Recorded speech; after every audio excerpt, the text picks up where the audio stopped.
Assalamualaikum warahmatullahi wabarakatuh. Kami dari kelompok 7 biologi kelas 10 IPA 3. Perkenalkan, nama saya Aulia Ramadina, nomor absen 5. Nama saya Zahrotuning Ma'afif, absen 35. Nama saya Lufiana Dwisasmito, nomor absen 17. Di sini kami akan menjelaskan tentang tumbuhan lumut dan tumbuhan paku-pakuan. Kami akan menjelaskan tentang tumbuhan lumut. Apa sih tumbuhan lumut itu?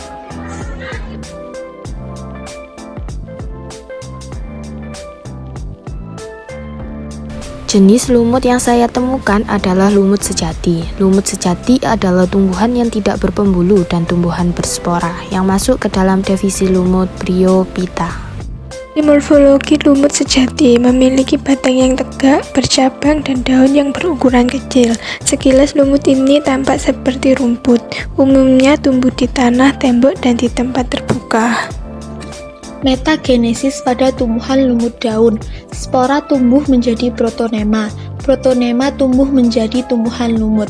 Tumbuhan lumut akan menghasilkan antheridium, alat kelamin jantan, dan archegonium, alat kelamin betina.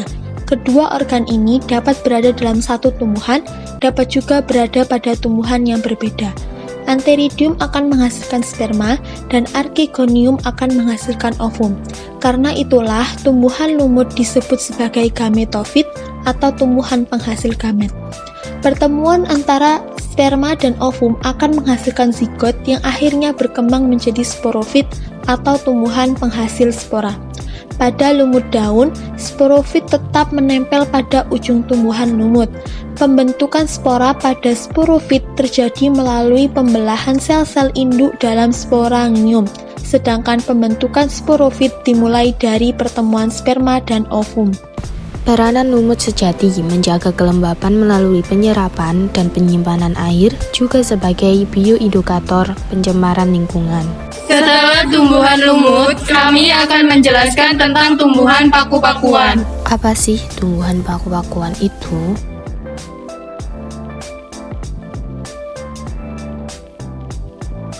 Jenis tumbuh-tumbuhan yang saya temukan adalah paku tanduk rusa.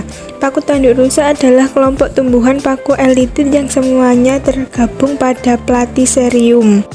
Tumbuhan paku tanduk rusa ini memiliki penampilan yang khas karena memiliki dua tipe ental dengan fungsi dan bentuk yang jelas berbeda. Dengan salah satu tipe entalnya bercabang-cabang berbentuk seperti tanduk rusa.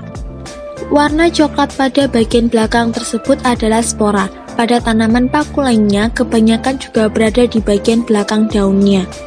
Tahapan metagenesis tumbuhan paku yaitu 1. Tumbuhan paku dewasa memiliki sporangium untuk menghasilkan spora. 2. Sporangium mengeluarkan spora, kemudian spora mengalami pembelahan mitosis, menghasilkan protalus atau protalium. 3. Protalus atau protalium kemudian berkembang menjadi dua jenis gamet yang berbeda melalui pembelahan mitosis, menghasilkan archegonium yang menghasilkan ovum atau sel telur, dan antheridium yang menghasilkan spermatozoid. Terbentuknya protalium atau protalus ini menandakan fase gametofit. 4. Kemudian sel sperma yang bersifat motil bertemu dengan sel ovum dan terbentuklah zigot yang diploid, fase sporofit. 5. Kemudian zigot tumbuh berkembang menjadi tumbuhan paku dewasa. Beberapa peranan tumbuhan paku yaitu dijadikan tanaman hias, sebagai bahan pangan, sebagai sumber energi fosil alternatif, dan dijadikan obat tradisional dan lain-lain. Kesimpulan dari tumbuhan lumut dan tumbuhan paku-pakuan adalah tumbuhan lumut merupakan tumbuhan yang belum memiliki akar, batang, serta daun sejati atau disebut talus.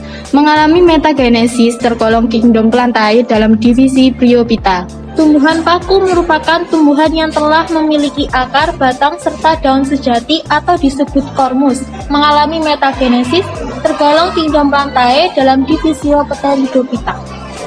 Sekian presentasi dari kelompok kami. Terima kasih. Wassalamualaikum warahmatullahi wabarakatuh.